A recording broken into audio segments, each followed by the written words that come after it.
और आप देख रहे हैं हिंदुस्तान न्यूज। आगामी विधानसभा चुनाव 2024 के लिए राजनीतिक गतिविधियां तेज हो गई हैं और भंडारा पवनी विधानसभा क्षेत्र में भी चुनावी माहौल गर्म हो रहा है। इस क्षेत्र में भाजपा जिला महामंत्री और भंडारा नगर परिषद के उपाध्यक्ष आशु गोंडाने की उम्मीदवारी की चर्चा हो रही है। आशु गोंडाने, जो सबसे युवा सामाजिक कार्यकर्ता माने जाते हैं, ने भंडारा जिले के सभी लोगों के लिए काम किया है, बिना जाति भेदभाव के। उनका सपना है कि भंडारा जिले को स्मार्ट सिटी में बदले। आशु गोंडाने का कहना है कि वर्तमान विधायक ने सिर्फ अपना ही विकास किया है, जबकि भंडारा जिले का विकास नहीं हुआ।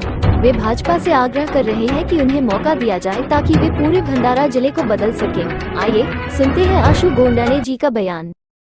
मागच्या 15 वर्षापासून मी राजकारणात आहे आणि भारतीय जनता पार्टीमध्ये अनेक वर्षापासून संघटनेमध्ये काम करत आहे आणि मी नगर परिषद मध्ये 2016-17 मध्ये नगर परिषदचा नगरसेवक म्हणून निवडून आलो आणि त्याच्यानंतर माझी दुसरी निवडणूक मी नगर परिषदचा उपाध्यक्ष म्हणून निवडून आलेलो होतो आणि ते पण बिनविरोध निवडणूक लढली होती। माझा जनसंपर्क आणि सर्व समाजामध्ये असलेली माझी बांधिलकी यामुळे मला वाटते की मी ह्यावेळेस निवडणुकीमध्ये भारतीय जनता पार्टीमध्ये यावेळेस संधी द्यावी आणि निश्चितच संधीचं सोनं करण्याचा पूर्ण मी प्रयत्न करेन।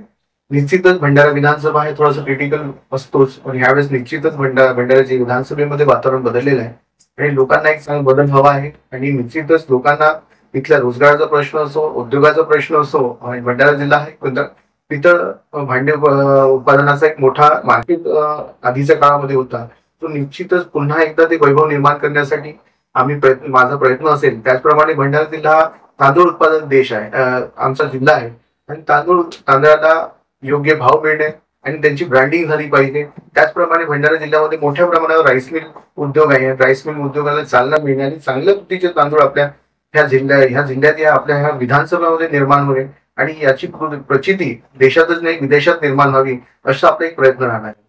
निश्चितच भंडारा जिल्ह्याचे ठिकाण असल्यामुळे इथे एक मेडिकल कॉलेज असणं अपेक्षित होतं, पण अनेक वर्षापासून आमची ही मागणी आतापर्यंत पूर्ण झालेली नाही। निश्चितच काही वर्षातच आम्ही माननीय आमचे आमदार परिणीदादा फुके यांच्या माध्यमातून अनेकदा आम्ही केंद्रीय मिनिस्टर आणि राज्य आपले माजी मुख्यमंत्री आणि विद्यमान उपमुख्यमंत्री देवेंद्र फडणवीस यांच्याकडे मागणी केली होती आणि त्यांच्यातच फलस्वरूप भंडारा जिल्ह्याला मेडिकल कॉलेज उपलब्ध आहे। निश्चितच मागणी पूर्ण झालेली आहे आणि लवकरच आपल्या या भंडारा जिल्ह्यामध्ये एक मेडिकल कॉलेज तयार होणार आहे, ती जागा पण अलॉट झालेली आहे। शासनाची जी योजना आहे मुख्यमंत्री लाडकी बहीण योजना जनतेतर्फे उत्स्फूर्त प्रतिसाद मिळत आहे, भरघोस प्रतिसाद मिळत आहे। आपण हे बघतोय की विरोधक टीका टिप्पणी करते की हे आपलं लॉलीपॉप देण्याचे एक प्रयत्न आहे असं ते बोलतात, त्यावर आपण काय बोलणार? निश्चितच विरोधी लोकांचं कामच आहे विरोध करणं। निश्चितच ही एक चांगली योजना आहे। एक घरची जी महिला आहे तिला काही तिच्या पण नीड असतात, त्यांच्या पण खर्चासाठी काही एक रोख रक्कम अशी पाहिजे असते आणि निश्चितच आमच्या मुख्यमंत्री लाडली योजनेमुळे त्यांची एक जी भावना मुख्यमंत्र्यांनी समजून घेतली आणि त्यांना एक आर्थिक पाठबळ मिळावं यासाठी त्यांना महिन्याचे 1500 रुपये जे देत आहेत, निश्चितच याचं स्वागतच झालं पाहिजे। विरोधकांचं काम आहे विरोध करणं, त्यांना आम्ही 10,000 रुपये पण लोक सांगितलं असतं त्यांनी विरोधच केला असता।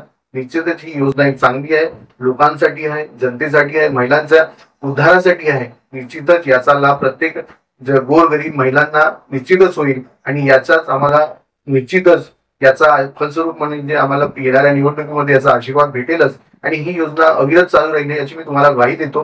काँग्रेसने पण अनेक राज्यांमध्ये अशी योजना काढलेली आहे, ही फक्त महाराष्ट्रातच नाही आहे, मला वाटतं तेलंगणामध्ये पण आणि याच्या आधी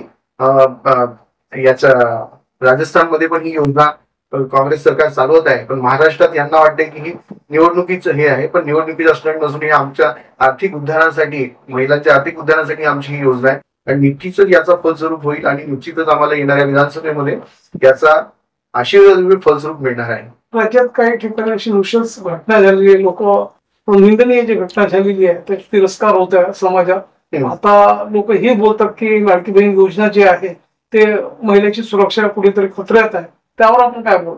निश्चितच महिलांची सुरक्षा हा आमचा प्रथम प्राधान्य असलेला विषय आहे, पण काही घटना होतात आणि त्याच्यासाठी आमचा पण त्याबद्दल रोष राहणारच आहे आणि याच्यामध्ये जे चांगलं करता येईल, या राज्याचे उपमुख्यमंत्री देवेंद्र फडणवीस हे गृहमंत्री पण आहेत आणि त्यांनी सर्व ह्या विषयावर बारकाईने लक्ष ठेवून दिलं आहे। याच्यात जेवढं आपलं कमिटमेंट आहे महिला सुरक्षांचं ते निश्चितच आपण पूर्ण करू आणि यापेक्षा जास्त काही सुरक्षेचं त्यांचा हे गॅरंटी घ्यायची असेल आणि जेवढं आपल्याला लक्ष देता येतं तेवढं त्यांना करण्याची त्यांनी ग्वाही पण दिलेली आहे.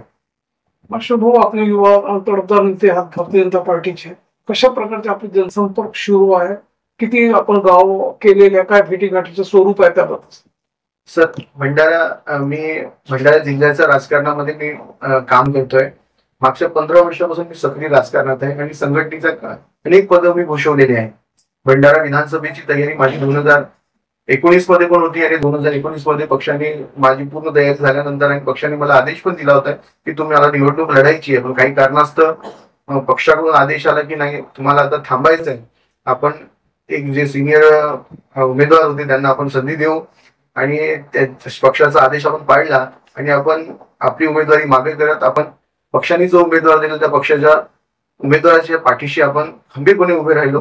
निश्चितच आपल्याला आशा आहे आणि निश्चितच पक्ष माझा विचार करेल अशी मला शाश्वती आहे की ज्याप्रमाणे मी पक्षाने जे जे कामं दिले, उपक्रम दिला, आम्ही मतदार यादी, मतदान नोंदणीचं असो, लाडली बहिणा असो, या कोरोनामध्ये केलेले काम, हे सर्वच आपण आपली ही जमेची बाजू आहे आणि सर्व समाजामधला सांभाळून घेणं, सर्व समाजामधली असलेली आपली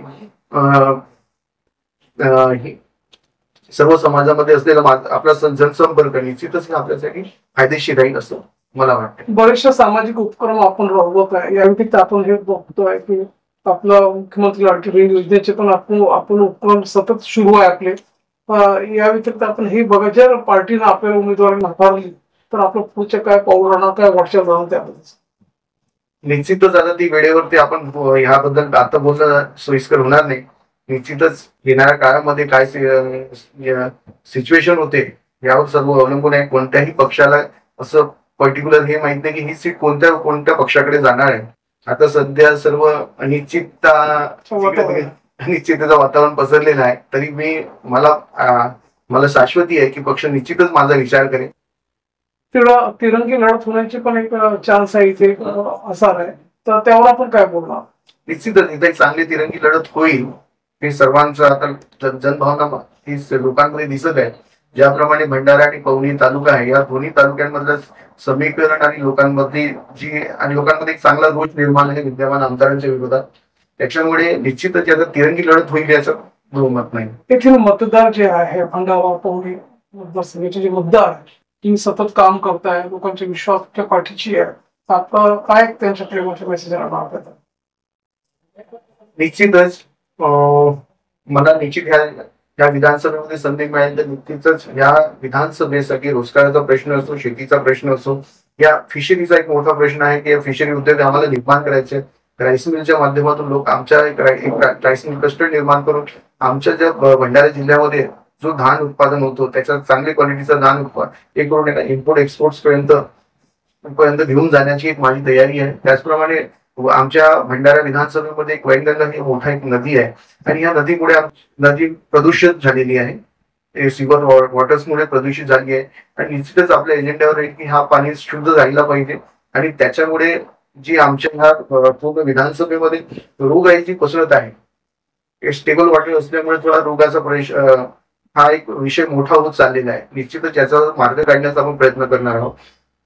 त्याचप्रमाणे गोसे प्रकल्प हा पूर्ण महाराष्ट्रातलाच नाही तर देशातला मोठा प्रकल्प आहे आणि या प्रकल्पाच्या माध्यमातून निश्चितच याचा पूर्ण उपयोग कसा केला जाईल आणि कसं नागरिकांना या शेतकऱ्यांचा फायदा कसा होईल त्याचा पूर्ण माझ्याकडे रोड मॅप आहे. निश्चितच आपण जेव्हा आपल्याला संधी मिळेल तर निश्चितच आपण त्याप्रमाणे त्या गोसे प्रकल्पाच्या पाण्याचा आणि गोसे प्रकल्पाचा चांगल्या परीने उपयोग करण्याचा आपला पूर्ण मानस राहणार.